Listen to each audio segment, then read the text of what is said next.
Great. Namaskar and a great good evening, everyone. Welcome all of you to this very first roundtable conference organized by Women with Wings. My name is Shefali. There are many brains behind Women with Wings, and I am extremely happy and delighted that I am one of them. I am privileged to welcome all the eminent speakers, moderators, and audience today who are watching us and are a part of today's event. We all are very excited to hear the different perspectives. As said by Melinda Gates, if you are successful, it is because somewhere, someone, sometime gave you a life or an idea that started you in the right direction. And that's why I feel we all are here together. Here I invite my dear Vatsala, who is an L&D professional, certified life coach, fitness expert, and also happy co-founder of Women with Wings. Welcome, Vatsala, and glad that you took out time today to speak with our experts. Stage is all yours, my dear friend, now. Thank you. Thank you so much, Shefali. I hope I'm audible to everyone. Very good evening to everyone. Good evening, good morning, and good afternoon, because this show is getting telecasted all across the world, and I'm hoping that a lot of us are watching it and they're waiting to listen, to our expert panel that we have here. As we rightly says, smooth seas do not make skillful sailors. Adversity is the true measure of one's character, and it's in your struggle today that you develop the strength you need for tomorrow. And I think that's so right for people here, for women especially who are there. Who are there, and Women with Wings, if I talk about, we started with a very small thought, and we never imagine that's how big we are going to go, and what level we are going to contribute in this particular space. I'm glad that I'm moderating the very first session of our great panelists, our roundtable conference, where we have experts not only from the corporate world but from academics. And why so? If you really talk about the panel discussion topic that we have there, and we are talking about challenges faced by women leadership, women, and the way forward that we have. So where does these challenges really begin is something that we really need to think about. Is it at the corporate level? Is it at the career, when they begin their career? Or is it something that starts right from their childhood? When they are born as a girl child, and when they are being brought up, when they step into schools, colleges, and all.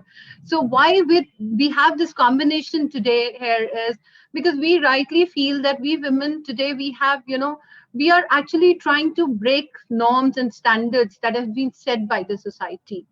And why this panel together? Because I feel that education and academics is something that can actually help us to take care of these challenges that we women are facing, and that can really, make us, not only skillful, but really gear us up, prepare us for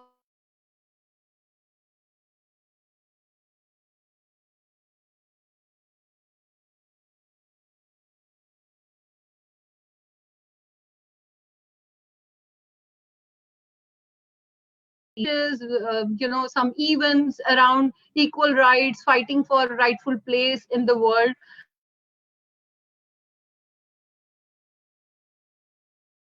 Is what we're going to talk about, right? Me Too movement we heard about that began to smash down centuries of patriarchy, and we still have a long way to go. Today, DNI is something, DNI, as we call as diversity and inclusion. That challenge, that initiative we see in a lot of corporates around, and a lot of corporates, they are taking a lot of initiatives. But is it all that we need to do? We've been talking about challenges, but what we need to do in this space is something that we need to talk about. For the last 4 years, leanin.org and McKinsey have been conducting enormous research on the participation and inclusivity of women in the workplace. And if I start quoting figures, I'll probably spend another 1 hour, talking about it. But the 2018 report says that women of color comprise only 17% of 80 entry-level roles and 4% of C-suite positions. While there are some policy changes that have been made, that 33% of women should be there as part of the workforce. But is it all that we need to do? Is it all that is required? So let's hear some of our panelists here, some of our great experts who have been here. And before I move on to some of the questions that I've listed down for my dear group panelists here, let me give you a brief introduction, to our wonderful panelists. We have with us, just give me a second, because, these guys have got huge, I would say, a long list of achievements and the work profile that they were. So I'm going to read out. So you might see that I'm not making an eye contact because I'm going to read it out from my notes. So let me introduce our keynote speaker, Dr. Shauli Mukherjee. She has a purposeful career in education space spanning over more than 20 years, and she has dedicated her life towards promotion of child-centric and activity-oriented education. A passionate leader and with a background of setting up leading new age K-12 schools. Then she has been a founder principal of Adamus World School, STEM World School in West Bengal. STEM World School had been ranked and awarded as second best international school. She's got a long list of awards, but I'm not going to read out all because it's really long. Yeah, so I'm going to read out a few. And very recently, she's got World Peace Award. She's got Guru Varya Samman, National Education Leadership Award, National Quality Excellence Award, Gem of India Award, and she's truly a gem, by the way. She's associated with a lot of premier education institutes. So welcome, Dr. Shauli Mukherjee, to the discussion, and I will pass on the dice to you a little later. But let us welcome our next panelist here, Mr. Avdesh Dixit. Avdesh Dixit is a CHRO and head CSR at Equity Knowledge Partners, and prior to Equity has worked as head HR with Moody's Corporation, head HR GE Capital, and CHRO at CMC Limited. He has worked with TCS India and TCS London for 9 years. So 21 years of HR experience in India, UK, and Ireland. So welcome, Mr. Avdesh Dixit. I'm looking forward to listen to some of your expert comments and experiences. We have with us. Good to be here, Vasla. Thank you. Thank you so much, Mr. Avdesh. So we have with us Dr. Anirban Sen Gupta. Mr. Anirban Sen Gupta, Dean School of Business, Moody University, India, with a graduate degree in electrical engineering from Jadavpur University, postgraduate in management study, Narsi Monji. He has been an executive director of International School of Business Media, Pune, professor and dean College of Management and Economic Study, University of Petroleum and Energy Study, Dehradun, professor and director, Center for Healthcare Management, Administrative Staff College of India, Hyderabad. He has been a vice president at FITCH Ratings India. He has got a decade-long experience in credit rating industry with rating agencies like CRISIL and others.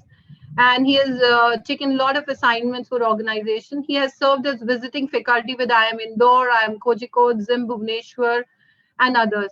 So if you really look at, he has got a great experience of corporate as well as academics with us. And that's something that will help us, bring both the things together.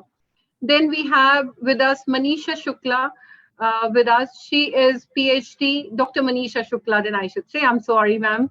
Dr. Manisha Shukla is a faculty member of Organization Behavior and Human Resource Management and chairperson of MDP and Consultancy at Jaipuria Institute of Management, Indore. With more than 25 years of teaching and training and mentoring experience, she's also a coach from CPID UK and has conducted various student, faculty, and management programs. And she has got an amazing research interest, which is in the area of Srimad Bhagavad Gita and management. and she believes that, with her father's word, make this world a better place than you were born in. Welcome, Ms. Manisha. Dr. Manisha, thanks a lot for taking out time and being here. Uh, then we have with us Shiny Rajan. Shiny, a stellar runner for 24 years with Sopra Steria, a great friend of mine, a leader in digital transformation. I have personally learned so much from Shiny just by observing, though I never got a chance to work directly with her, but personally, I've observed as a leader, she has brought in so much change in Zansa, then Steria, and now Sopra Steria. A senior general manager HR, she had talent operations, including payroll, audit, compliance, and also share HRBP responsibility. And she leads D&I effort for the organization. She is doing an amazing job there, wherein she was also managing HR shared service operation for India and UK employees. And she has supported, I think, all domains of HR which are there. As a D&I spoke, she is instrumental in designing and promoting initiatives that encourages diversity and inclusion in Sopra Steria. I've heard some of her talks, and she has some amazing view.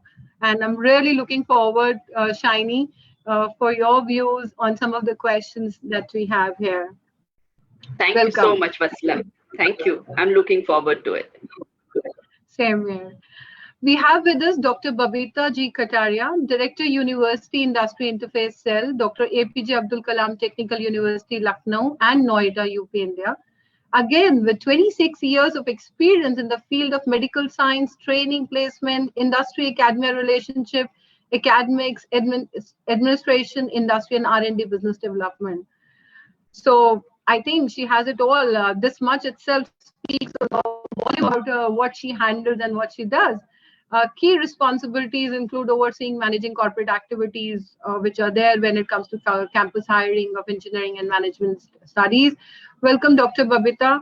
I'm really looking forward to hear from you. You are a frequent attendee of sessions and conferences that are being arranged by NASSCOM, PhD Chamber of Commerce, and Times of India. So I think what she loves is to be in positive and learning environment and do some useful work for people. So your views here matters a lot. Thank you so much. So looking forward to hear from you. Really looking forward. Thank you so much. Then we have with us another great panelist, Ira Mukherjee. So can we have Ira? Just give me a second. I'll just check out that. Now, Ira Ikukreti is presently heading human resource function for Forest Essentials with 15 years of rich and diverse experience in luxury, retail, and luxury hospitality vertical. She's a trained neuro-linguistic practitioner and formal degrees in psychology and management studies. Ira is a nature enthusiast with a keen interest in exploring and conserving nature, which is where she spends most of her leisure hours. She's a visiting HR faculty at premium management institutes in India. And Ira, I'm really thankful to you for taking out time. I know you're not keeping well, yet you are here with us. Thanks a lot, for being, spending time with us and sharing your views. Now, Thank you, pleasure being here. I think it's a topic that's very, very easy. Considering I'm a woman, it comes naturally to speak about something like the importance of career for women, and I wouldn't have missed it for anything. So I'm glad that I can take it. Thanks a lot, Ira. Thanks a lot. Guys, if you really look at, what a wonderful combination that we have. We have our corporates who are visiting academic institute to share their corporate knowledge, right? And we have academicians who are actually contributing in the corporate world. So isn't it that we are hand in hand together, working towards one goal, one thing? So why not really work towards a huge challenge that we have in front of us? And we say that women are the masters, right? They're the creators. And to bring them really and empower them in real terms, I think I would like to hear your views around it. And before I move ahead with my questions, I think I would like to invite Dr. Shali Mukherjee. who is our keynote speaker to share her views on this topic. Welcome, Dr. Shali. Thank you so much, Vatsala, for that excellent introduction. Wishing you all a very, very good evening. And I'm extremely delighted to be a part of this roundtable conference today, especially because the theme of the conference is so very pertinent. The challenges faced by the women leaders and the way forward. So I would like to start off by saying that it is undoubtedly a significant time for the world to recognize the benefits of women in leadership and to commit to placing even more women in position of power. Women are powerful agents of change, and the far-reaching benefits of diversity and gender parity in leadership and decision-making are increasingly recognized in all spheres.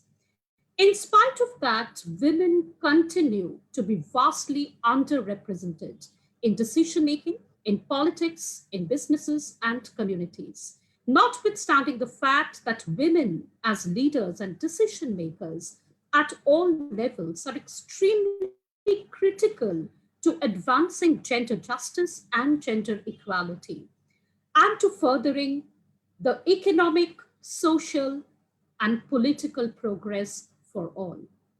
There is significant evidence which actually exhibits that when women are meaningfully represented and engaged in leadership bodies such as legislatures, courts, executive boards, and community councils, laws, rules, and regulations are more likely to be inclusive and representing and exhibiting diversity of views into account. Women leadership within households, including decision making over land and household income, improves access to education and healthcare for their families. Countries with a greater proportion of women as top decision makers in legislatures have lower levels of income inequality. Statistics have shown that peace agreements are 35% more likely to last at least 15 years if women leaders are engaged in its creation and execution. I'm reminded of the words of Emily He, the present CMO at Double Dutch, who actually says that in contrast to men who tend to be career centric and want to maximize their financial return from work, women actually view work more holistically as a component of their overall life plan. And therefore, they are more likely to approach their careers in a self-reflective way and value factors such as meaning, purpose, connection with co-workers, and work-life integration. When women bring this strength to bear for their teams and employees, it has long-lasting implications. It improves employee retention, creates stronger team players, and develops the next generation of female role models. Having said so, it isn't a matter of the different strengths that men and women bring to their careers, but rather how we accept the meshing of those strengths to drive organizations forward in meeting their goals and setting new ones while achieving individual success. In one of the Harvard Business Reviews, there is an interesting mention of some of the critical leadership lessons that most men can learn even from an average woman.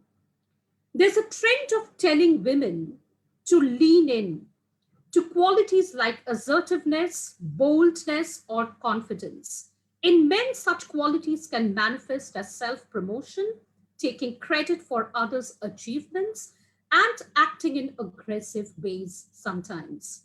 Since there has never been a strong correlation between leaning in and being good at something, especially for men, a better option would be to stop falling for people who lean in when they lack the talents to back it up.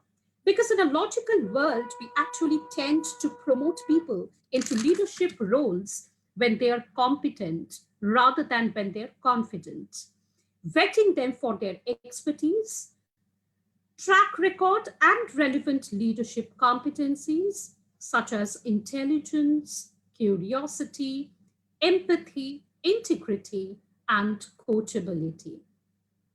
Now, we live in a world that celebrates self-belief, but it is far more important to have self-awareness. And often there is a conflict between the two. Although women are not as insecure as they are sometimes portrayed to be in self-help literature and in popular media, studies do show that they are generally less overconfident. I don't mean to say less confident, but less overconfident than men. And this is, in fact, a good news because it enables them to understand how people see them and gives them the capacity to spot gaps between where they want to be and where they actually are. People who see themselves in more critical way than others do are better able to prepare, even if it sometimes means over preparing. And that's an effective way to increase one's competence and performance. Academic studies have widely shown that women are more likely to lead through inspiration, transforming people's attitudes and beliefs, and aligning people with meaning and purpose. Since transformational leadership is actually linked to higher levels of team engagement, performance, and productivity, it is a critical part to improving a leader's performance. Throughout history, we have actually told women that they are too kind and they are too caring to be leaders. But the notion that someone who is not kind and caring can lead effectively is at odds with reality. We are not living in medieval times anymore. 21st century leadership demands that leaders establish an emotional connection with their followers and their co-workers. And that is arguably the only reason to expect leaders to avoid automation. Indeed, when artificial intelligence will hijack the technical and hard skill elements of leadership, so long as we have humans at work, they will crave for validation, they'll crave for appreciation and empathy that only humans and definitely not machines can provide. Female leaders have been proven to be, more likely to coach, to mentor, and to develop their direct reports than their male counterparts. They are true talent agents, using feedback and direction to help people grow and evolve. This means being less transactional and being more strategic in their relationship with their employees. And it also includes the openness to sometimes hire people who are better than themselves because their egos are less likely to stand in the way. This enables them to unlock other people's potential and promote effective cooperation on their teams. Now, we have been advocating for humble leaders for the past 2 decades or so, but in reality, we keep actually gravitating towards ones who are overconfident and sometimes narcissistic. There are well established gender differences in humility, and they definitely favor women. Humility is fundamentally a feminine trait. It is also one that is essential to being a great leader. Without humility, it will be very difficult for anyone in charge to acknowledge their mistakes, learn from experiences, take into account other people's perspectives, and be willing to change and get better. Perhaps the issue is not that men are unwilling or unable to display it, but the fact remains that we dismiss them for leadership roles when they do. At the end of the day, the only controversial aspect of our views is the notion that increasing female representation in leadership would augment rather than reduce meritocracy. The best gender equality intervention is to focus on equality of talent and potential. And that only happens when we have a gender equal leadership to enable men to learn from different leadership approaches from women.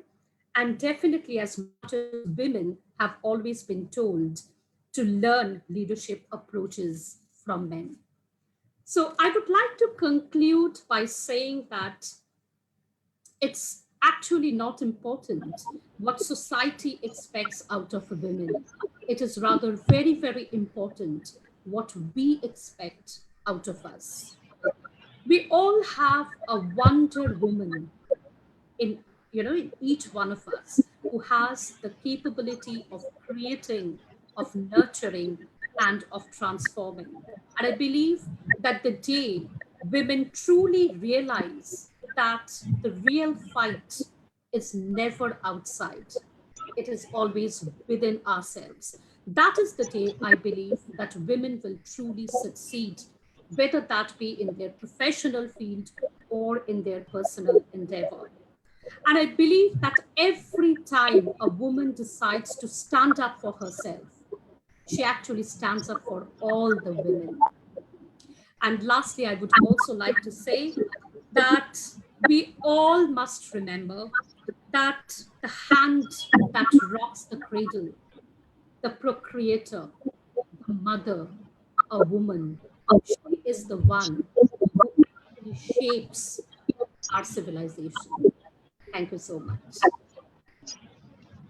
Thank you so much, Dr. Shauli Mukherjee. Thanks a lot for your great views and wonderful lessons that you just shared with us. And I think what I really want to sum up is, if we talk about gender equality or gender in transformational leadership, that's a topic that you talked about. There are 4 behavior components that that can be really pinpointed. One is charisma, second is inspiration, third is intellectual stimulation, and fourth is individualized consideration.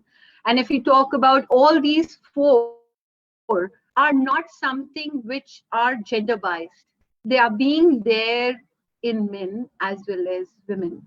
It is us, we women, probably, as you rightly said, we somewhere, put ourselves at the back foot, but we really need to take a step forward and learn something from our male counterparts, the way they are working, the way they are exhibiting these behaviors, and something they need to learn from us. Because inspiration, if we talk about, is based on behaviors espoused by the leaders, which is around communicating high expectation, using the symbols wherein they focus on the goals of the organization.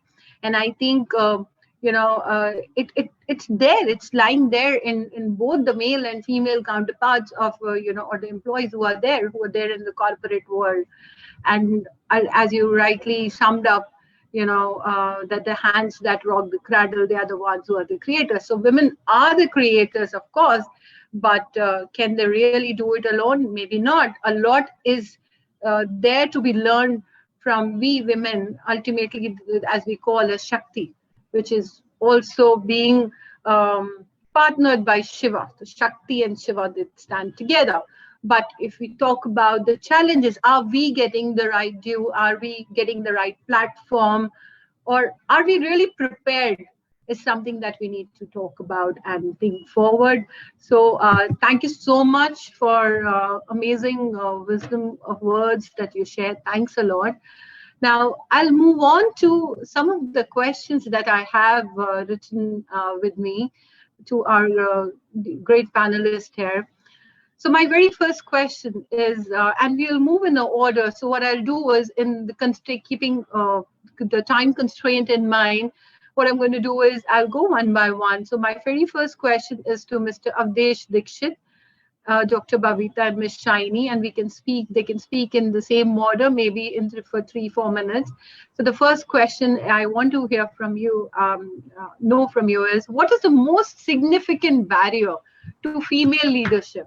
While we have so much with us and all the skill sets, I think we have all the power, but yet when we talk about the women leadership, what is the most significant barrier, Mr. Avdesh, you think is there for female leadership?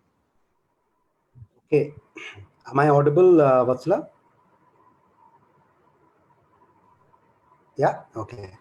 See, first of all, thank you. Thank you for having me here, and I would say well done, Shafali, Vatsala, and all your team for putting together this platform, which is Women with Wings. I want to get it right, and secondly, attempting to talk a subject which I would think is very, very important. So, well done, Shafali, Vatsala, and I'm sure that there are many more women behind the scenes who are working and making some of this possible.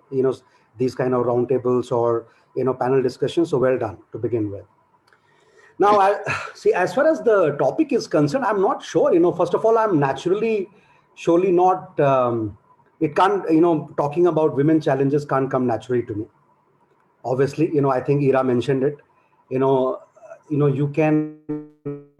I can only talk about what I observe in corporates, what I observe as a leader, and what we observe as the HR function, which to an extent I would say is expected to be a driver or a catalyst to bring about this whole change around diversity and inclusion. So my only disclaimer to what I'm going to say is that please remember that I don't have experience of first-hand natural experience of even coming close to what kind of challenges women feel go through. So some of the other panel members are more qualified to talk about it, and I'm sure that I'm going to very keenly listen to other women out there, Shiny and Dr. Babita and everyone, and trying to absorb as to what you have to say, because what you say is very, very crucial. Now, having said that, I don't want to run away from the topic by absolving myself that I don't have natural talent to talk about it, or I'm not naturally fit to talk about it. Let me share a few perspectives from a corporate world.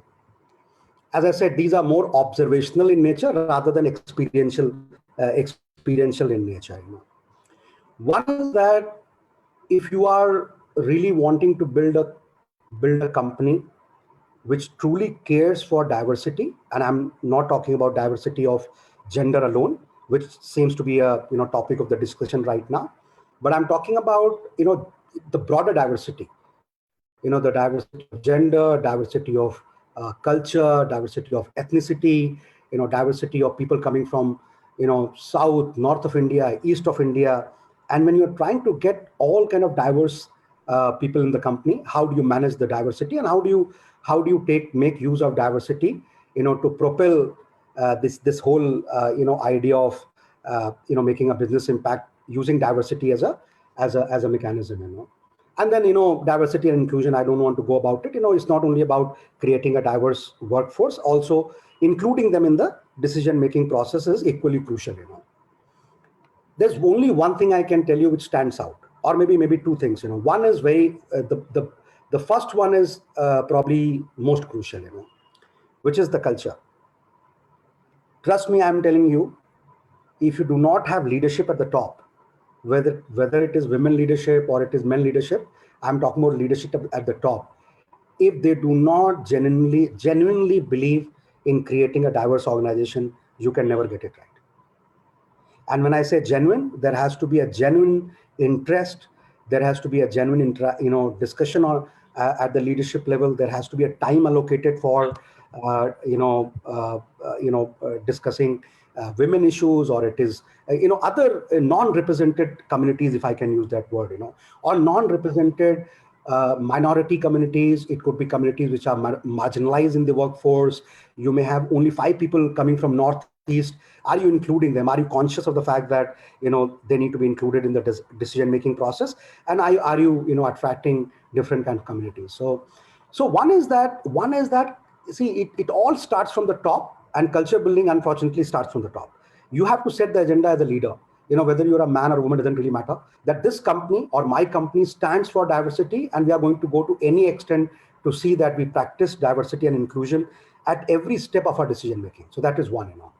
Second thing I would say, which is equally important, I think some of you are in the corporate, and I would pass on that message to you, is this, that companies are doing a lot in terms of attracting and probably hiring a lot of diverse candidates. And when I say diverse candidates, unfortunately, the agenda on diversity stops at gender. So let me only focus on gender for the time being. There's a women returning program. There are companies who are only running women job portals. There are companies who have been talking about return to work, women alumni network. So in essence, what's happening is that there is a lot of focus that the companies are putting, and rightly so. I don't want to get it wrong, and I would like to commend all those companies who are trying to do that. But the issue is, majority of the time, it stops at attracting and hiring. Because the most difficult part is retaining, and the most difficult part is engagement, and a very deep engagement as to why women leaders do not come up, or why women do not come up to the leadership level. And that is where I guess the leadership commitment has to go beyond women returning program. And one has to think about, okay, fine, I'm running these fancy programs, very nice programs in terms of attracting women, getting them to, and hiring them. I'm giving targets to recruitment agencies. I'm giving targets to my recruiters. How many women are you hiring? Maybe I'm probably trying to put certain positions which can only be filled by women. All that is good.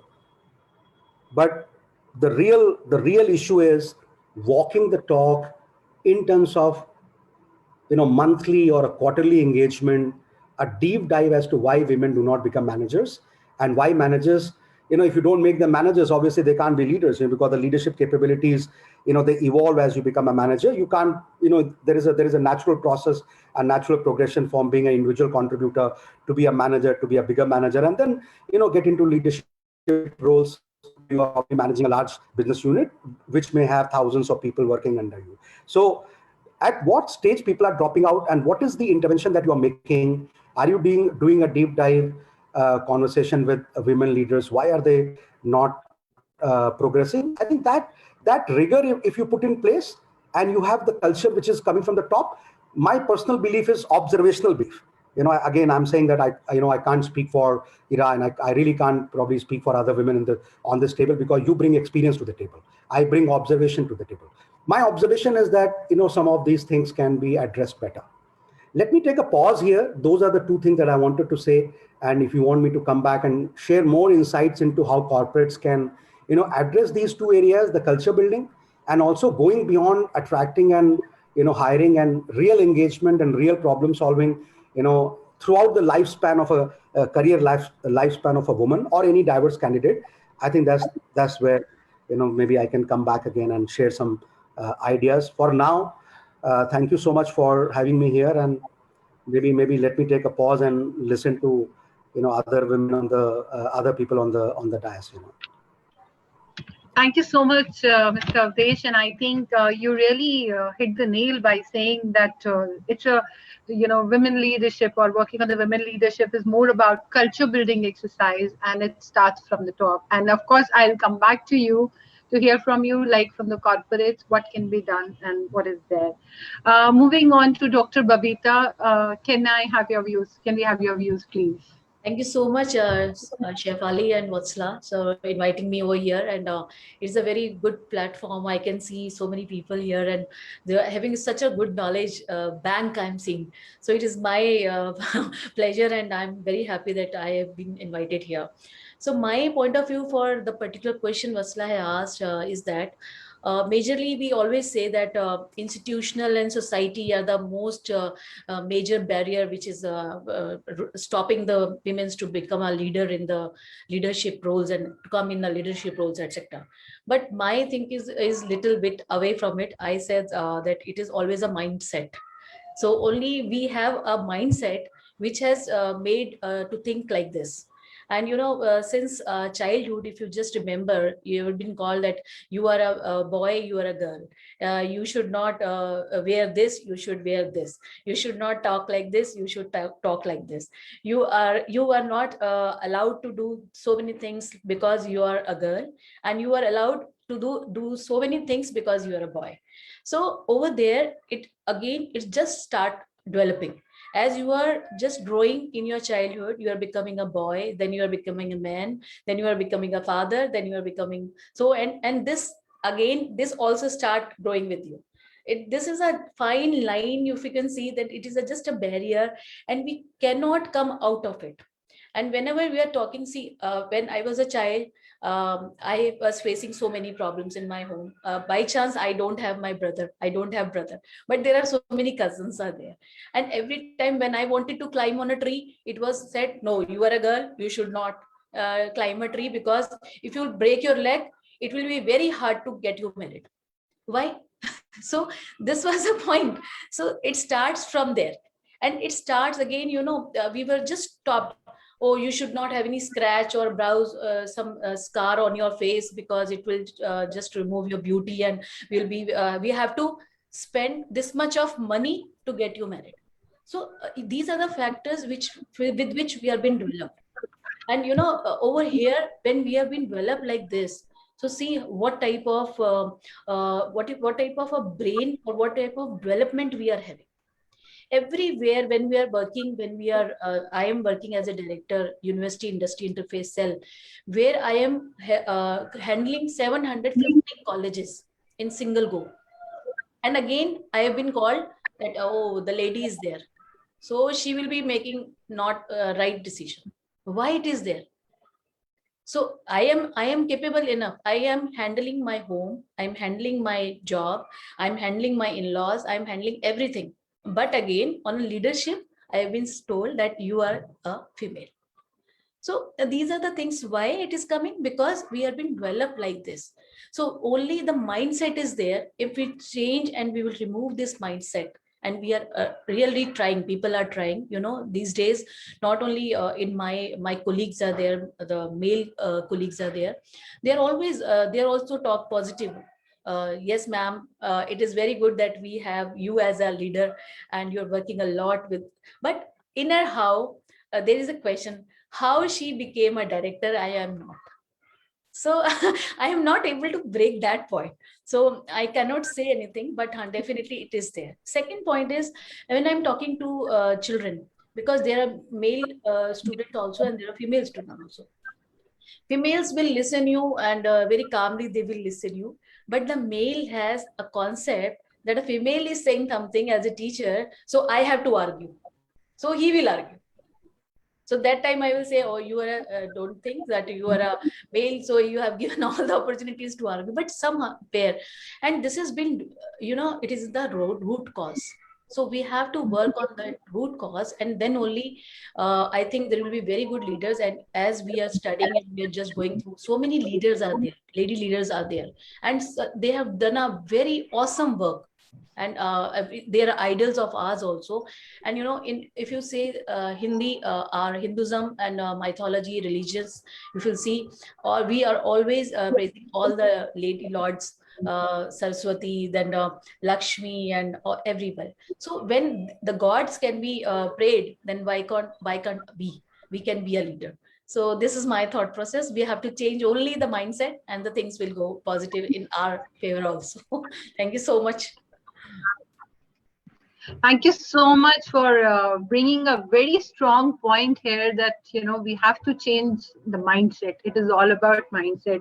And I think what I inferred from whatever you shared about the challenges or the barriers is ultimately it is about the conditioning, of we as women and our male counterparts as male members. Like rightly we were told, not to climb the tree or not to do certain, play with a car or a toy. Likewise, even the male counterparts are, they are being told that you can't cry. Male members, they don't cry. Boys don't cry, right? Or they don't wear pink, or they don't cook. There's so many things. So I think it's a lot about conditioning that has been going on from ages. And very rightly put across that it is the mindset change that is required. And I'm glad that we have, our people from academicians and education panel here who can actually help us, pinpointing certain aspects or initiatives that probably we can take up, to change that mindset right from where we are, maybe our own family or maybe schools or colleges. Thank you so much for your point. May I request Shiny to share your views? Shiny, what's your view around my question? What is the most significant barrier to female leadership? And I have personally seen you growing, to where you are today, and the way you were handling the shared services, the PhD desk, and where you are now. It's quite amazing. So you have really taken up those steps, the small steps, and now the bigger steps. So waiting to hear from you.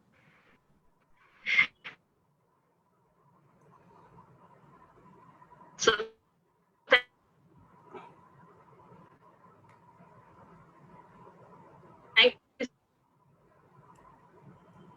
I can't hear her, unless I have an issue with my network, I was like, okay, right, this is something which is very important and needs to be talked about. And that's where I thought, I cannot let go of this opportunity. So now to come to the question that you have shared, and I've, heard Dr. Shirley, Avdesh, and Dr. Babita on this matter. And, whatever points that they have mentioned, absolutely bang on. And that's something which is there. And there are a lot of these factors which are social, cultural, educational, mindset, all of it. And, I think, yes, one of the good thing which I feel is that, yes, there is a focus now on these things. There are a lot of thought process, there's a lot of awareness, but yes, there's a long way to go. What I would want to share here is something very little different, from all of these external factors. I think one of the aspects which I think has worked for me is to, believe in yourself. Okay, that's something which, that barrier is something that the first one which we need to cross. So when I say self, it's not, what I do for others, but what I do for myself. I think we tend to give less credit to ourselves. We feel more guilty of being human. The conviction needs to come from within, to believe in oneself, not to see yourself from others' view. Like Dr. Babita was saying, that, that mindset, I think we all, as women, I think we tend to fall into this deception more often than men, that, and of course that somewhere we all have gone through that journey of looking or trying to make others happy, trying to look at what others' views are about us, and not doing what you believe in. So I think, that barrier has to be, what should I say, to be taken from yourself. That barrier should be removed from yourself first, and then you can go ahead. The second one, most important one, is to be authentic. Don't try to be someone else. Emulate some others' success factors blindly, because what works for others might not work for you. So when we think of this constituents of successful leader, we often refer to being assertive, inspirational, confident. Dr. Shirley also mentioned certain of those factors. But I think, being authentic plays a big role in creating leaders who can contribute in employees' job satisfaction, organization commitment, and overall workplace happiness, which brings in, or which builds a great leader. So, these are what my thoughts are, Vatsala. Thank you so much, Shiny. I think you very rightly said that, we women somewhere, we lack that confidence in ourselves, and somewhere we feel that, we are there to make everyone else happy, and that's where we spend most of our time in. And there's another aspect to it, which you said, the second point, which you said that we, we are not that authentic. We always want to be like someone else, and that is something which I would say as the competition. We actually get into a competitive mode rather than a collaborative mode, because I believe that personally, that's my personal thought again here, coming from what you shared, that the way we are being conditioned, that you can't do this, you can't do that, somewhere in our mind, the mindset that we have is, let me prove to the world that I can do it. Yes. And in the process, what happens is, while proving to the world, we get into a competitive space and we try to imitate others rather than Yes. getting into the collaborative front. Now, nowadays, of course, the equation is changing. We are moving from competitive to the collaborative world. But yes, to move up the ladder, that's what is required. From competition, we have to move to the collaboration part. Be yourself, be confident, and that's how the mindset change is happening. And I saw all that in you, and I'm glad that you're here on this panel. Thanks a lot. Thank you so much. I it was a great moment for me to hear from all of you, and I'm sure our audience also here. In case, Shefali, since you are there, if in case there are questions coming up on Facebook, please do post it here while we have some set questions. But maybe towards the end, we can take up some of the questions. My next question is to Dr. Manisha, Ira, and Dr. Anirban. So again, we'll go in that order. I would like to understand, while we are talking so much about challenges faced by women, Dr. Manisha and Nirvan, you have seen academies, you have seen females, pursuing certain courses and skill sets for their future career, but some of them they pursue, some of them they don't. What do you think? What is the importance of career for a woman? Is it just to get a job to get few bucks, or is it something else? What is the essence behind the importance of career? Do they really understand that? So maybe Dr. Manisha, you can share your views first. Thank you. So, thank you so much. Thank you, Shefali. Thank you, Vatsalaji, for inviting me over here. And at this moment, I really feel that career is important, because had I not been pursuing the career, I would not have got the opportunity to share the screen or stage with everybody over here. So what better testimony to the fact that career is very important for a woman. Like, if I talk about the importance of career, I would like to share an experience that I recently had with my friends here in the township where I stay. So evenings, at times when we interact, we discuss certain things. And I was discussing with them that how has COVID changed their lives. And some of them, they said that we have started working in terms of, we have started our own businesses. So I said, oh, great. And then somehow the topic got changed, and then we started talking more about saris and everything else. And then they started talking about the quality of saris and everything. And then my brain as an academician, it clicked and I said that why not take this opportunity and turn it into an FGD, that is focus group discussion. So I told them that you all are talking so much about the quality of sari, you can feel and make out the quality of sari. How do you feel about the quality of your life? Can you feel the quality of your life post-COVID? And especially after you started your own ventures, majority of them have started their own ventures. So there was silence for a moment. And then they said, it definitely has improved. In terms of, we feel more confident. There is a sense of self-worth in us. And that is where I think that I just happened to attend Avdesh sir's session wherein he said that opinions don't matter, data supported insights are more important.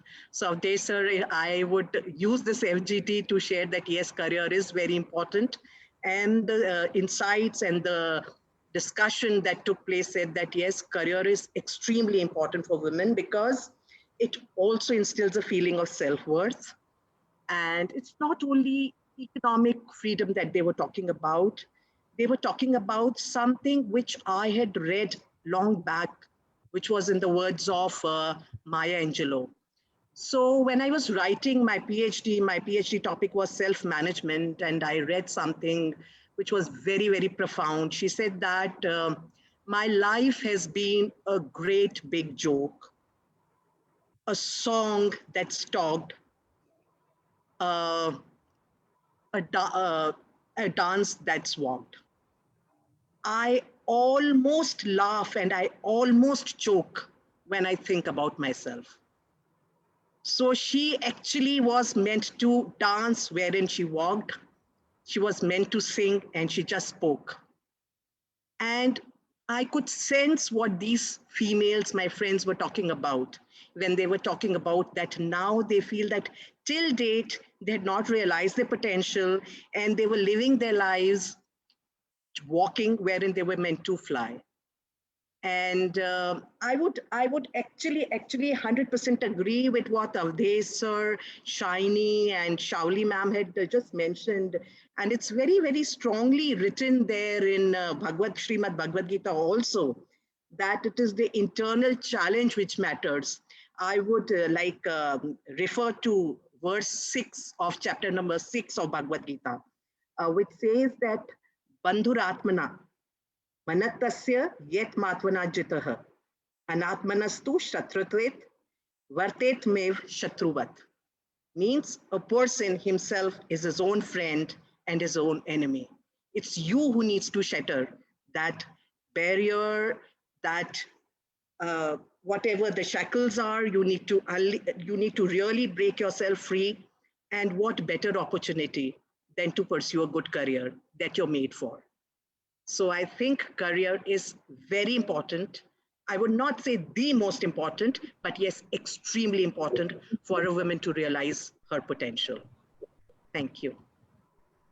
Thank you so much. Thank you so much, ma'am. I think, Dr. Manisha, you so rightly put it across that, it's our internal challenges that matters, and it's what we need to fight for and look forward for, and something, so certain goals that are there inside.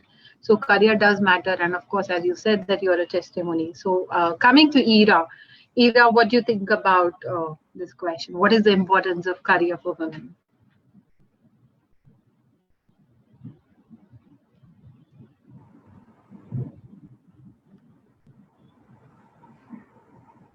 Ira, are you there? I think she needs to unmute herself. Yeah, there you go. Okay. I said, thank you, Vatsala. Thank you, Shefali. I'm glad I'm able to do this today, So on this, I feel personally, being a woman, being in a career, my life would have been much different to what it is today had I not had a career. And I, apart from working, giving you financial independence, I feel it also gives you a sense of purpose. Had I not worked, and had I, maybe not utilized my education, done something, or, literally not done something, what I am doing today, I feel I wouldn't have had a legacy, or I wouldn't have had, something to leave behind. What would I leave behind if I, once I'm gone? So I feel having a career gives a sense of purpose in life. It definitely gives me financial independence that I wouldn't trade for anything. It gives me an ability to be a personal role model at work and also at home. In families and extended families, there are girls and there are boys who are inspired. So it's so it's nice to know that you can make that kind of impact on someone's life. I also feel that, just earning today for a woman, it just, in the society we live in, it just um, uh, enhances a family's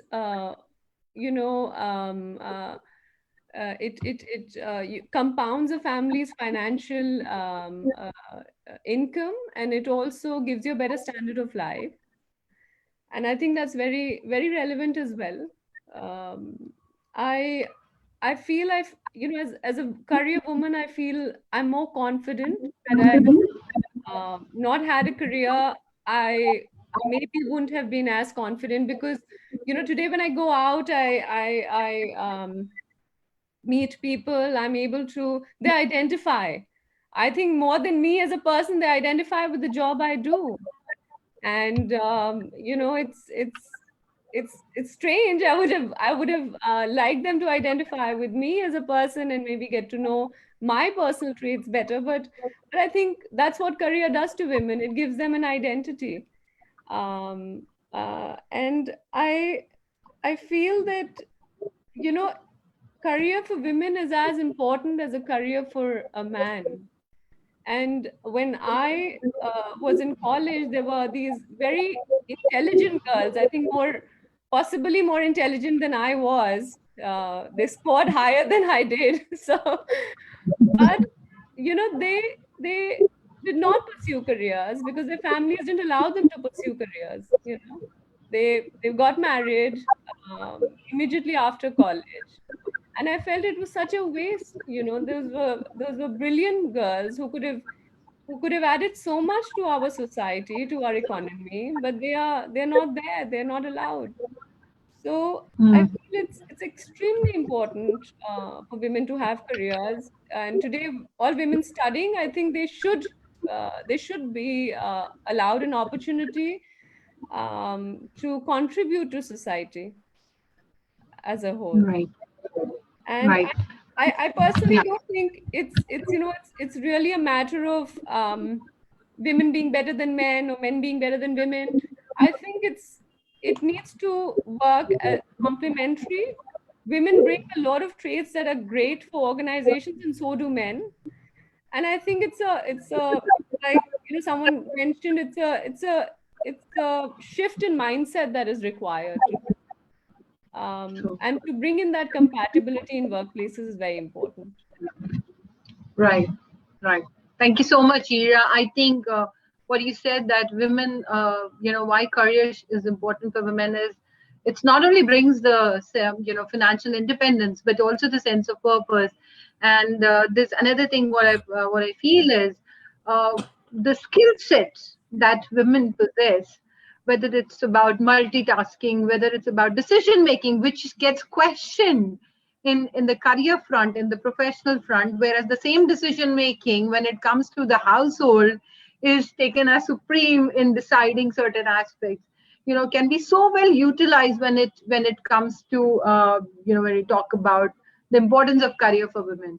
I think we need to move beyond the boundaries that are being set, the four walls of the house, and really exhibit these skill sets. And um, as you rightly said, it is not about male or female, it is about being together. So certain qualities which male possess, certain qualities which female possess, why not bring it together? And we have so many male counterparts actually at home and taking care of things, and while the females are working outside. In fact, there was a movie also, I remember, in Bollywood, that was there around, I think it was Kaki, wherein the female is working outside, and the heroine is working outside, and the male is actually at home taking care of the household. That was a wonderful example, though it was not quite a hit, probably not so well accepted by the society. But that is what is happening. If we talk about the skill sets, we have so what? many skills. Yeah. It's like, the fact of the matter is that these stereotypes in our mind are so strong that even when I saw that movie, I was a bit uncomfortable. Yeah. So, Yeah. so it's not something that's unique to me. I'm sure a lot of people felt it, but I'm a 21st century woman, and I'm absolutely practical, but certain things are so ingrained in your mind since you were a baby, since you grew up. Exactly. Yes. It is the same thing that Dr. Babita talked about, conditioning. It is the mindset and the way we are being conditioned and brought up right from their childhood to our education. And even if we talk about, choosing a particular subject, when it comes to selecting our subjects for the career choices that we make, these things always come in a picture. So that thing has to be really worked upon, and I think we should talk about it in our next question. But before we move on, I have two more questions, so I'll be moving a bit faster here. So Dr. Anirban, what do you have to say about the importance of career for women here? Yeah, thank you so much. And I hope you can hear my voice. Yes. Yeah, thank you. Right. First of all, I think I have nothing more new to contribute. I think all the speakers have hit exactly on the points which I wanted to talk. On one side, I feel sad for that because I have nothing new to contribute. On the other side, I feel very happy that I think all of us are more or less thinking on the same line. But maybe I'll bring a little very different perspective to this whole thing. Because I represent a women university. I represent a business school which is only for the girls. So in that way, I am somebody who is an insider's perspective, possibly I will bring in. And number 2 point is that possibly I am the least experienced among all the panelists on this topic because I am in this role only for the last 2 years. So I am just learning myself, and but I must say it has been a fascinating learning. Let me put it in this way: that all the terms which have been used so far, they are so very relevant, and I'll start with the fact stereotype. To me, when we talk about stereotyping, I think we only think of stereotyping from the perspective that something is not right for a woman or female, she has a problem, she has problems in life, etc., etc. But we forget to understand that even the man also has a share of problems. So the basic question when we say that what job means to a woman, I think there is an element of stereotyping coming in, because the question should also come that what job means to a man. So I actually love to look at the world from a very gender neutral perspective, and I feel that a job in a way gives an identity to a person, whether it's a man or a woman, and I think this point already has been very well captured. Now the challenge is that if it is creating an identity, and if everybody understands, if all women understand that it is going to create an identity, then where is the problem? And I think the problem comes there because when you see at life and when you see this question, there are obviously one is the social side and the professional side. And when I talk about social, I think it is the family and the external to the family. And then when I talk about the professional side, obviously there are functions, etc., entry level, middle management, top management, all of which comes in. To me, that if a job or a career is giving an identity to a woman, then why does all the women don't understand that? And I'm raising this question, assuming that all women are not working. And there, I think my answer, because I am also learning, is the fact that it is not, or rather I must say that maybe there are two shades. One shade is that, yes, I want to have an identity. But for having that identity, a corporate career may not be something which I can do because my family won't allow or my society won't permit. So then is there something beyond the corporate career? So what we try to promote is that there are three kind of outlets, three kind of career that you can look at. One is to the corporate. Second is, if you want to go for higher studies, do a PhD and get into become a professor, because we feel that that actually gives a tremendous opportunity for balancing personal and professional life.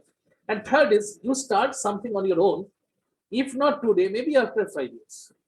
So the question is that when we are talking of giving that identity, I think we need to help the girls. And when I say we, I represent the business school, that we need to help the girls to really decipher for themselves that what does a career mean? Because everybody thinks that career means placement, career means job. Nobody thinks that career can also mean doing a PhD and becoming a prof.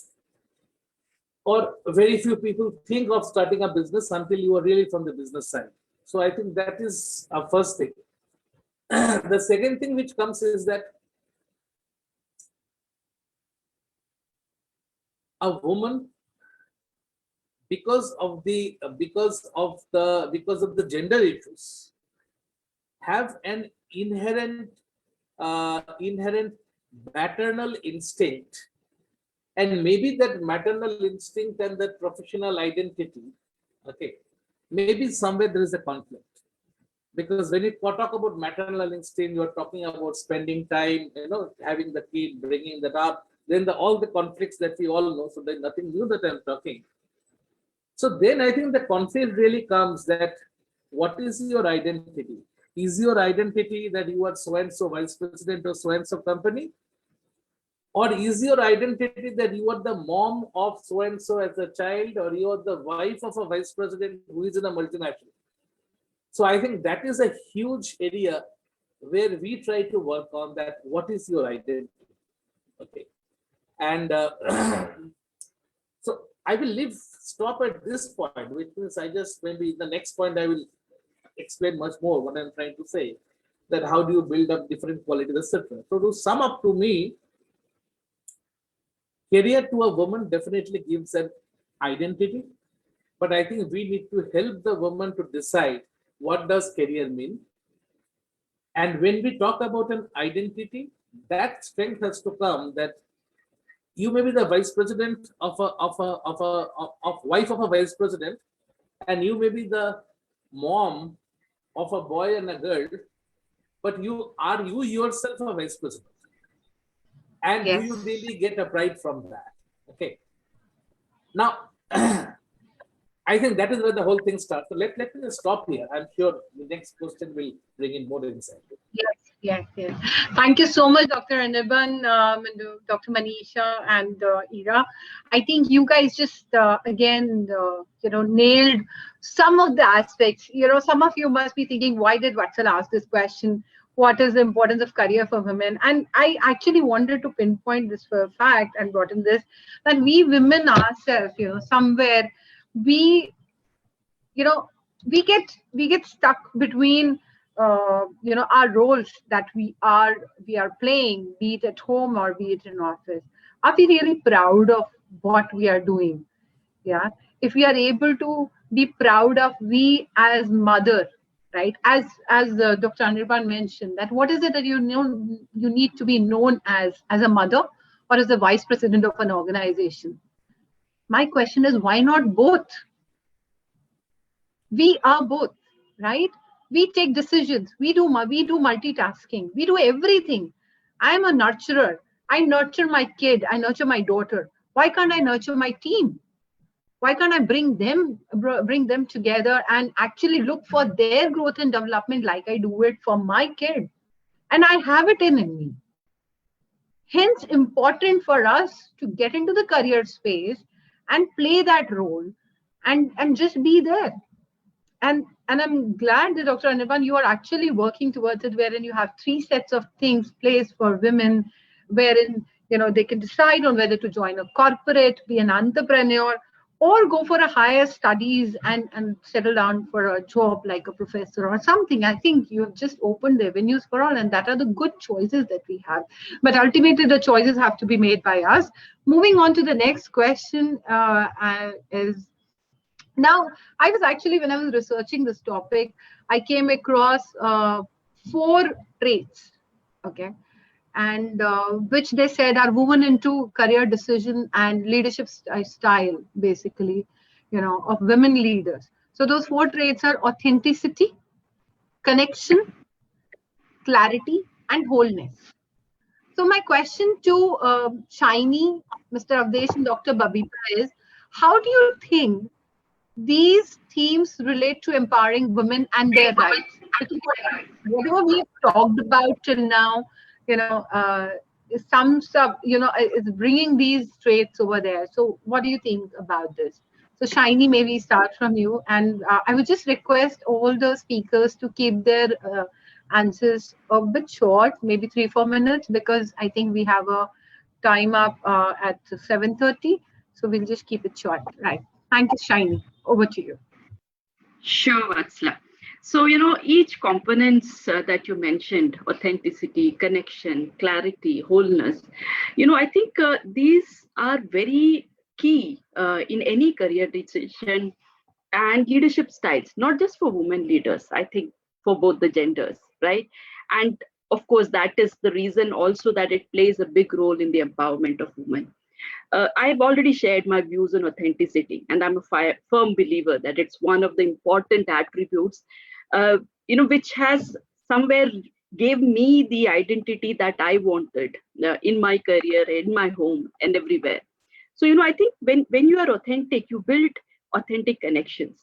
And these connections in turn would support in having a congenial professional relationship.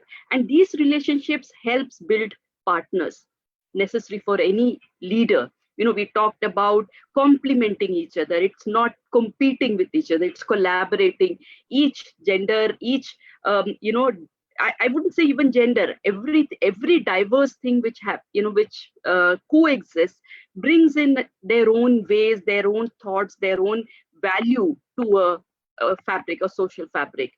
I think then we talk about clarity, clarity of your own objective and goals, which plays a big role in knowing what you want, like Dr. Sengupta was talking about in terms of knowing what your identity is, what you want to do, and don't get swayed by what others want you to do or their opinions.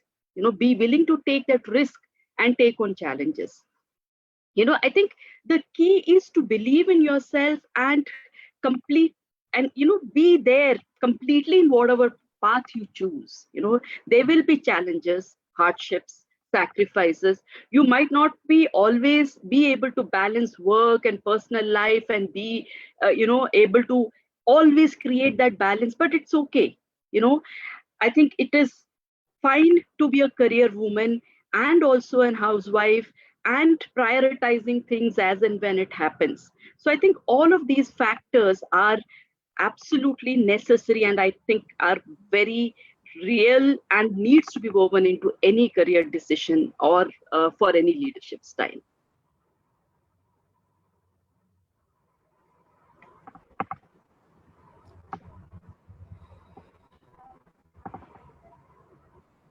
Okay, I think, yeah.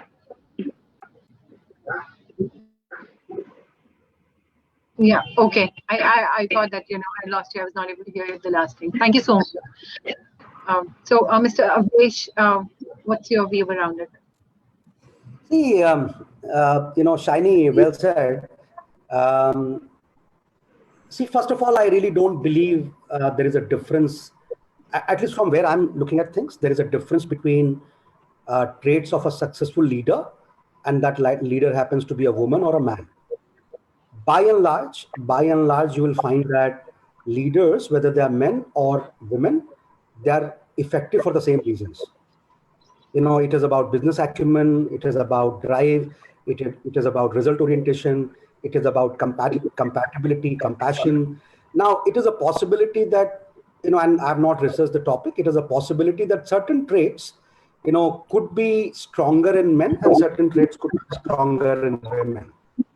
But as you get into a more complex world, you realize that, the kind of traits and the kind of qualities that you need in leaders are not to be distinguished between male leaders and female leaders. That is one, And I don't want to oversimplify it. Let me acknowledge there are some researchers in this audience. If there are certain traits which make women more effective, that's an area of academics. At least I do not see it from where I'm standing. That is one. I think, to my mind, I'm first of all, thank you so much, Dr. Babita, Shiny, Ira, all of you. You said something very interesting, which is a great learning for me today, which is that we as corporates must understand that the biggest barrier that women have is the barrier which is inside. And I think Manisha also spoke about it. The barrier inside. What I was more keen to understand is that what is the barrier people like us are creating. And when I say people like us, I'm talking about the institutions, because see, a person can't be successful only because you are very self-driven, I'm very happy that some of you have been so self-driven, people like Shiny, and, you have overcome internal obstacles. But not many women, could overcome those kind of obstacles. There are obstacles in the environment. There are obstacles in the environment, in the society, in the mindset. I guess Dr. Babita was talking about, this whole upbringing creates obstacles. So thank you so much, because there's one aspect, and I'll stop here. One aspect which you have brought out is very interesting. As you speak, some of you speak, please do let me know what is it that you want institutions to stop doing or start doing. But in terms of skills, Vatsala, in terms of leadership traits, don't worry, men and women, they can equally fail. There are women who are extremely poor leaders, and there are men who are extremely, can be extremely poor leaders. I have found women who can be extremely task-oriented, and they go to the other extreme to prove the point. And you will find men who are extremely people-oriented, and they go the other way. So it's all happening out there, okay? Yeah, okay, great. Thank you so much, Mr. Ramesh. Thanks a lot. Dr. Babita, Yeah, my point of thought for this particular question is, like Vatsala has told about the themes. So I think all these themes are right. If I inculcate these themes in myself, I'll put in myself. So if I'll put all these themes in myself, I definitely think that I can empower as being lady, and I can make myself to stand myself from the away from the crowd. So if I can use all these points like self-clarity, authenticity, then wholesome, and again because making, for example, if I say that when I was born, so I don't have any type of knowledge. I had a knowledge which has been inherent because I can move my hands, I can tell that I'm hungry or something like that. But again, I have taken knowledge, and I have taken knowledge from where? Just doing a networking with my parents, networking with my elder brothers, sisters, and everyone. And again, when I came into the industry or in the education side, I did my networking with so many associates surrounding me. So I have learned a lot from them, and again, it is helping to make me empower. So why I will say that you have given me the knowledge, or he has given me the knowledge, or she has given, everyone has given me this. Nature has given me the knowledge. So nature has everyone. So everybody is helping me out to understand where I am standing. One thing. Then if I know my power, I know my value, I know how to work with my colleagues, with my as being a leader or as being a team member. If I know an understanding of those thoughts, definitely it is helping me to be empowered.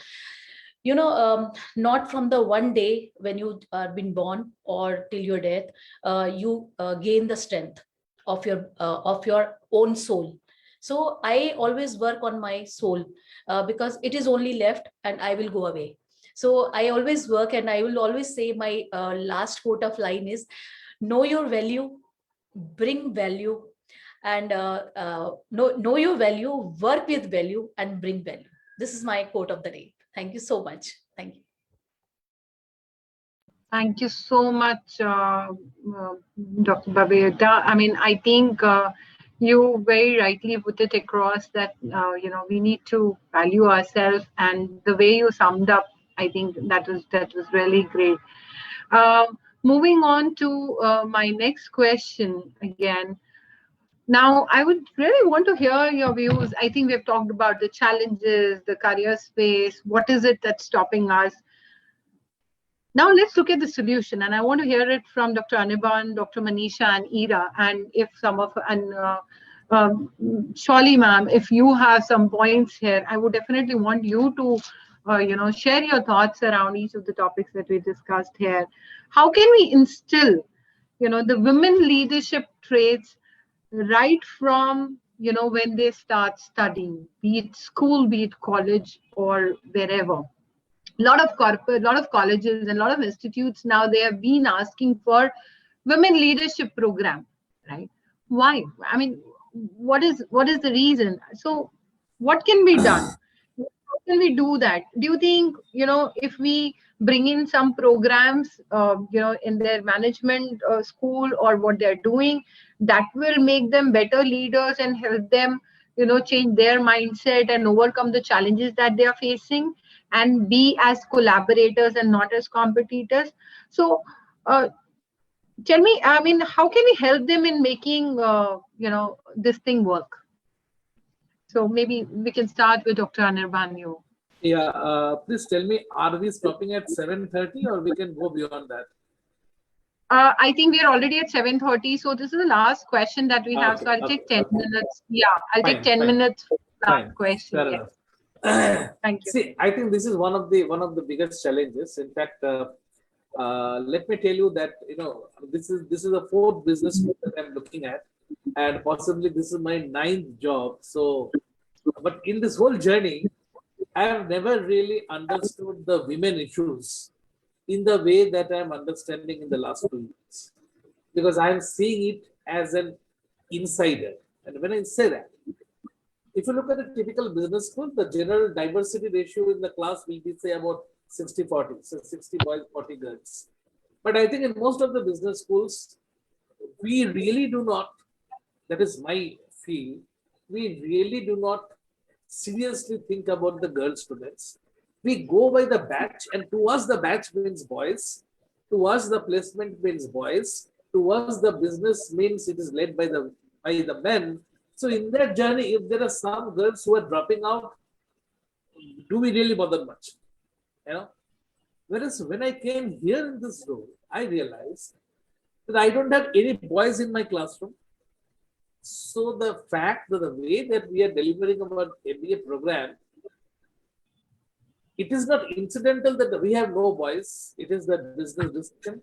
So how do I align the whole program, the delivery of the program, to my customers who are only girls? And what we realized is that besides giving the business knowledge, functional knowledge, soft skills, the most important thing is the word which has been used so many times is how do you influence the mindset? So now when you influence the mindset, to us, I think that is the biggest challenge that we have in our business school, that how do I influence the mindset? And I think there are multiple ways. First and foremost, let me say that if you started when they were born, life would have been much simpler. It has not happened. We are not getting into that. We cannot change the past. So the girls who are coming to us at the age of 18, 19, 20, 21. So the first thing is to expose them to women leaders who has actually made it in their life. So we get number of women leaders talk to our students and share their stories, and everybody has a separate story. And I think the girls can connect and say, okay, well, if this ma'am has done it, maybe I can also do it. Like every woman do not have the same story. Similarly, every girl do not have the same challenge, but they start to learn from that. Second is give them responsibility. So we have different student platforms, and we actually put these girls, give them different responsibilities, reach out to various speakers, get something done, and also to give them responsibility. The third thing what we do is that build up a confidence in them. And I think this confidence, when I'm saying, is from a very different angle. The angle is that if you look at the girls in the top business schools like IIM, ABC, and from there who are joining into McKinsey and BCG and all, for them confidence is not really an issue that much. But if you look at a tier 2 kind of a business school, where the girls who are coming are typically say 65 to 75 percentile kind of ranks or score, who have never been a star achiever in their whole life, and suddenly how do I instill confidence in them and saying that you can also become a vice president? Don't worry that if you have not got into an IIS. So to us, one of the way that we do is to provide them the facilities, in the sense we tell them that look at the kind of people who are talking to you people. They're the same vice presidents and the directors who are talking to the IIMs. So which means we try to instill in them that whatever you think you need to becoming a successful women leader, everything is being provided to you. But now whether you will do it or not, it actually depends upon you, the self. And that is where again I'm coming back to the point that mindset grooming. Mindset grooming is the key thing that, which actually makes you feel that yes, if you want, you can do it. And that is how it goes. So I stop here because of time issues, but thank you so much. Thank you so much, Dr. Anirban. Thanks a lot. So maybe now we can hear from Ira or Dr. Manisha, maybe. Dr. Manisha, what are your thoughts? Uh, Vatsala, like I'll quickly share with you that what exactly happens in our institute. First of all, we have got Student Executive Council, wherein there are student leaders. And every, like you would see that 50% of SCC, it actually is of girl to be managers. So this also talks a lot about whether females or girls are being groomed as leaders or not in our institute. Further, I would also like to share quickly one incident or one session that I recently took with the female students. So usually they come up with questions like, can we also? So I took a different route and I told them that let's have a group discussion on the topic that is brain an asset or it's a curse for a human being.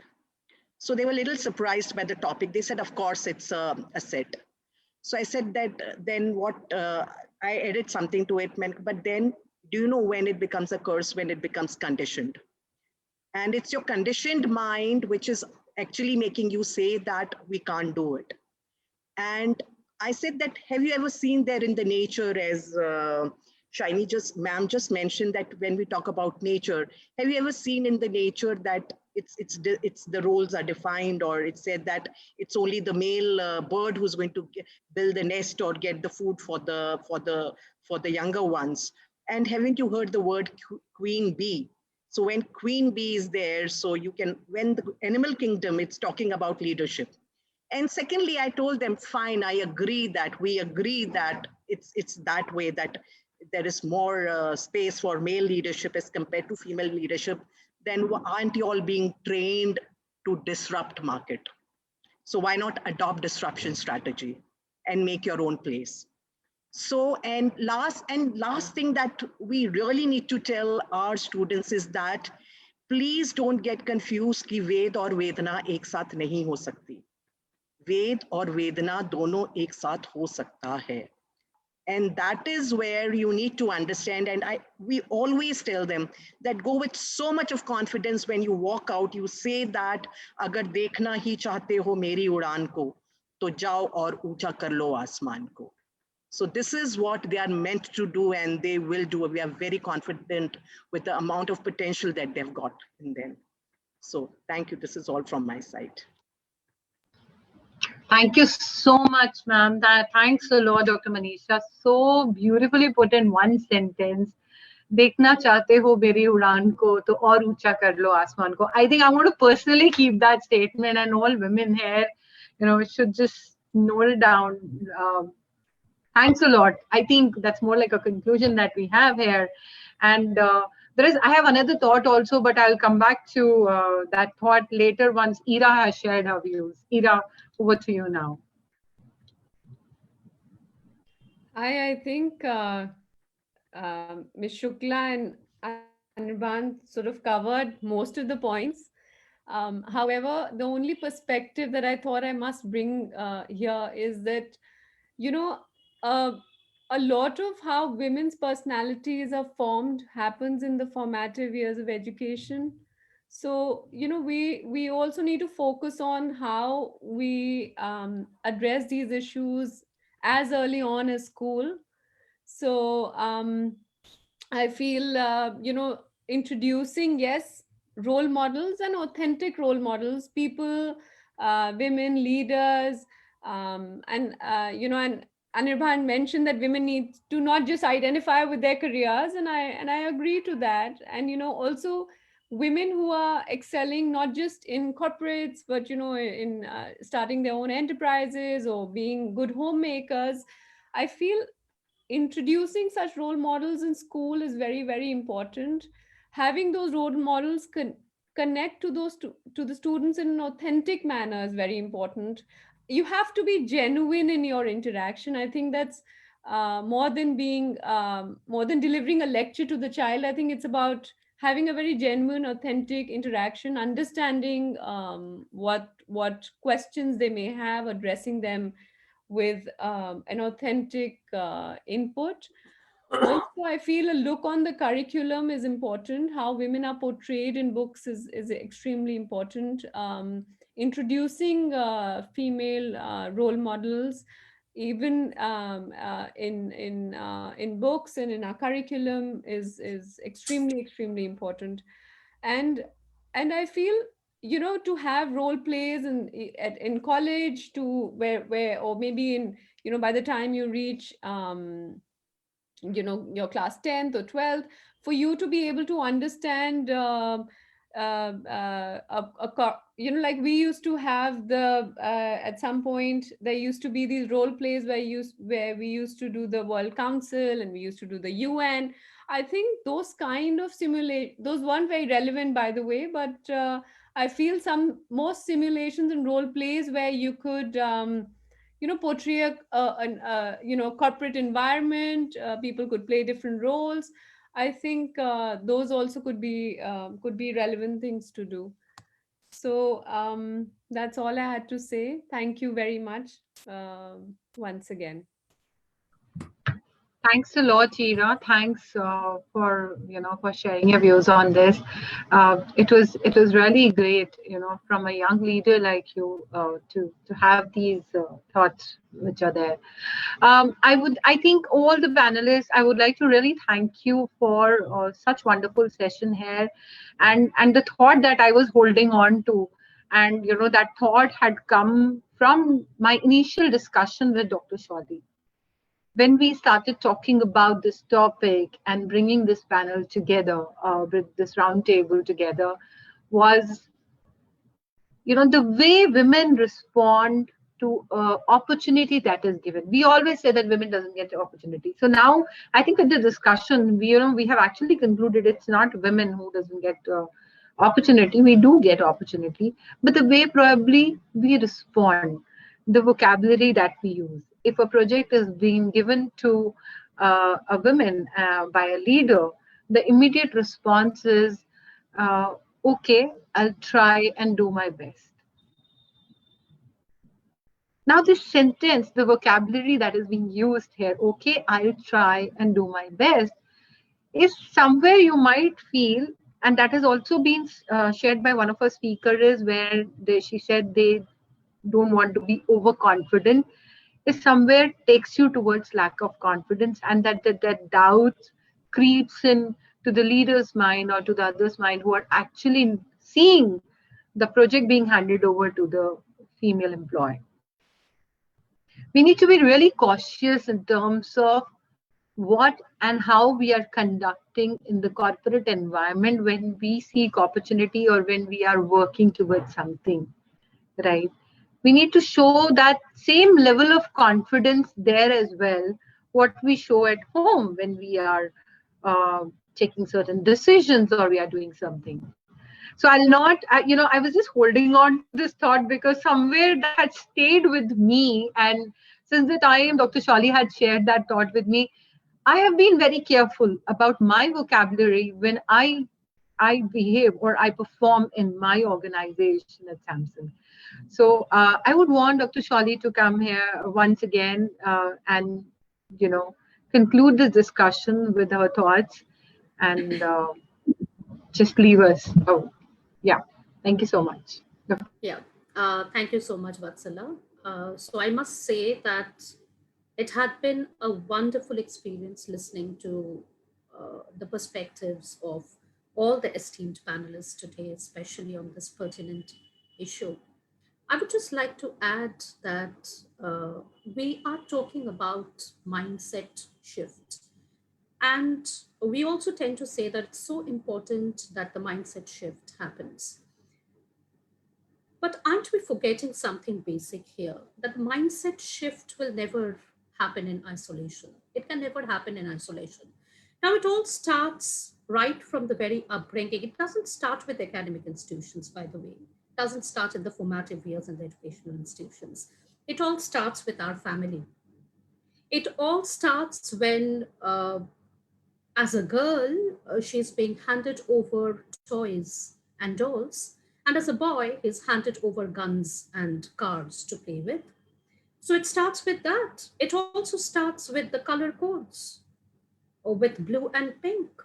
It also starts with the fairy tales that as parents, we often unwittingly or unknowingly, you know, engage our children with. We keep on telling stories from the fairy tales where females are actually portrayed as helpless characters, very beautiful but helpless characters waiting to be saved and protected from the male counterpart. So all starts from there. And then when the academic institutions come into the picture, it also happens with the mindset of, I'm sorry, the educators who maybe in a well-meaning manner, but in a very unwitting manner, tend to, focus that, as girls, you should be focusing more on humanities and arts, and as boys, you should be focusing more on sciences and maths. So that also leads to when we go into the career front, already the mindset has shaped. And we see that the women, they go into a safe kind of a career, and not into a very bold career, because already the mindset shift has taken place right from the very childhood. So what I would just like to say here is that mindset shift we are talking about, but it will not happen in isolation. It will happen when the entire ecosystem comes and collaboratively, we decide to do something. It starts with our parents, it starts with our family, it starts with our literature, it starts with our media, it starts with the academic institutions, and it starts with society as a whole. Thank you.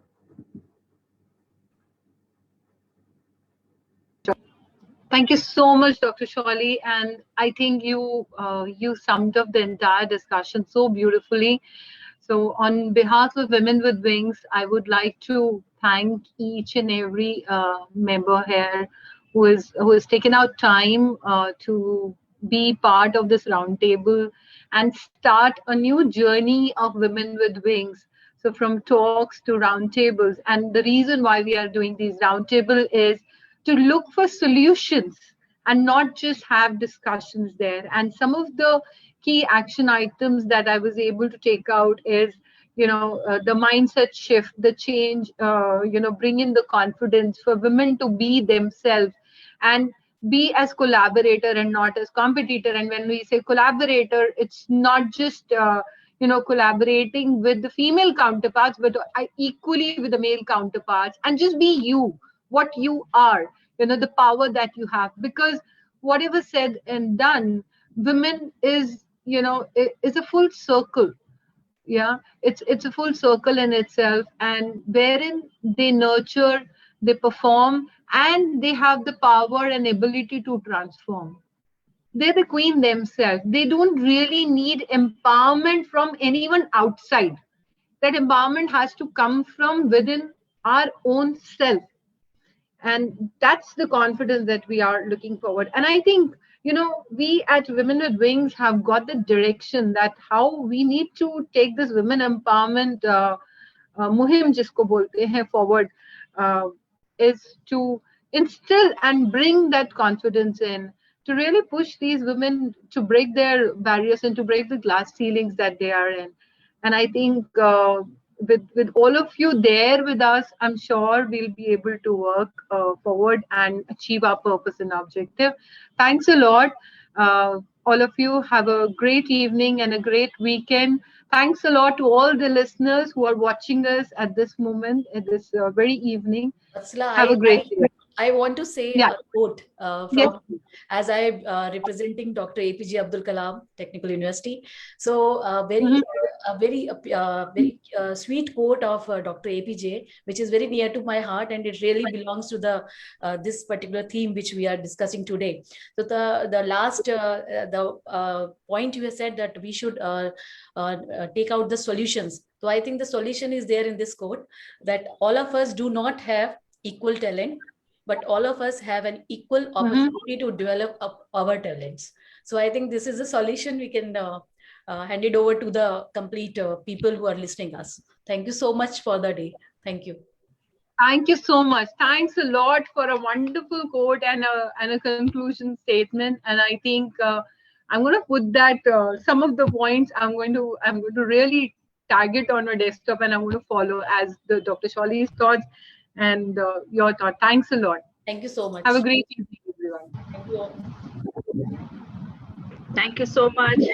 Thank you, everybody. Have a nice weekend. Bye. Thank you so much. Bye-bye. Thank you.